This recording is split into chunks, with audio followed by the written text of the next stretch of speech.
Hello friends and followers. Here's a look at a Drake L4B amplifier I picked up off of eBay. I've always wanted one of these because I've been fixing Drakes for about 2 years and this amplifier seemed like it was built really well.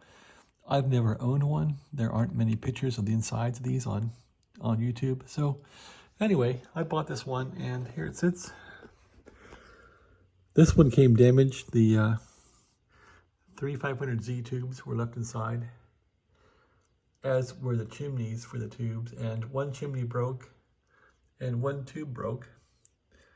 It seems like the other tube and chimney survived, but I'm not sure. So I want to fire this amp up and see if it'll at least light up that tube. And maybe check the capacitors and the power supply. This was in storage in Warwick, Rhode Island, I think, for a long time. So anyway, this is the insides of a Drake L4B amplifier. It's built like a horse, built like a tank. That's the underside of it. I like the fact it has the coils for resonance on the input side, where sometimes they use swamping resistors on the old Dentrons, which is painful. Oh yeah, and here's the conversion. So I'm gonna run this thing on 110 just to fire it up. So I had to convert it to 110. It had 220 jumper in here, so I put in two 110 jumpers to run the thing on 110. This transformer here, I suppose, is dual primaries for 240 and 120 or 110. All right, so that's the underside of it. Here's the back of it. It's got that big squirrel cage fan on it. This thing's pretty darn clean. I'm really impressed with how clean it is. Anyway, let me try and pick it up now with one hand. It's not that heavy, but it's heavy enough.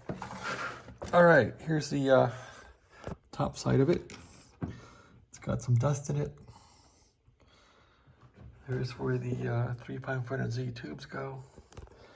I'm gonna pop a tube in there real quick and see if this thing will fire up with one tube and see if the power supply will work with a Variac. So that's the inside of this guy. It's built well. It's pretty impressive. I'm impressed by it. Look at the coil. Silver coated. It's no expense was spared. This must have been expensive. This HV safety came loose, I guess, in shipping. I gotta fix that.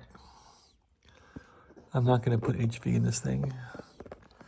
To turn it on, I'm just gonna apply power and see how it does, see if a tube lights up. So that's my plan. Here's the front of this guy. Well, there's the back. I guess I can right the camera like this and show you the back of it.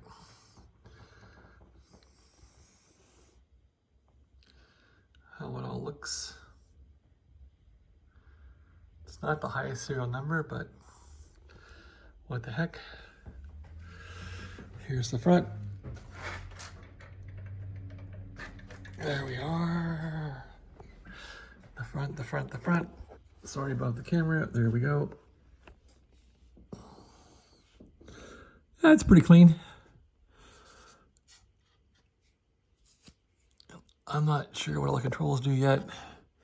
Standby, push. What's this one do? AGC, interesting. Fancy. Plate amperes. 1 amp of plate current. Grid milliamperes. Good to have a grid meter. And then on this switch, you have plate voltage, grid current, all those goodies. Okay, it's got power output. Wow, that's pretty nice. It's luxury. It's better than the Henry, I think, even. And of course, you have plate and load. Okay, there's a band switch right there. Does it move? It's squeaky, huh? It moves, but begrudgingly. Plate moves pretty easy. How's the load? Load moves easy. Power switches, what we got here? SSB in tune and on and off. So that's it. That's all she wrote. All right, thanks a lot. I'm going to try and get the power supply now rigged up for a 110 and put some power into it with the Chinese communist variac. That thing's good for 20 amps. I'm just going to run this thing a bit and see what it does with one tube. All right, thanks for watching. Have a great day.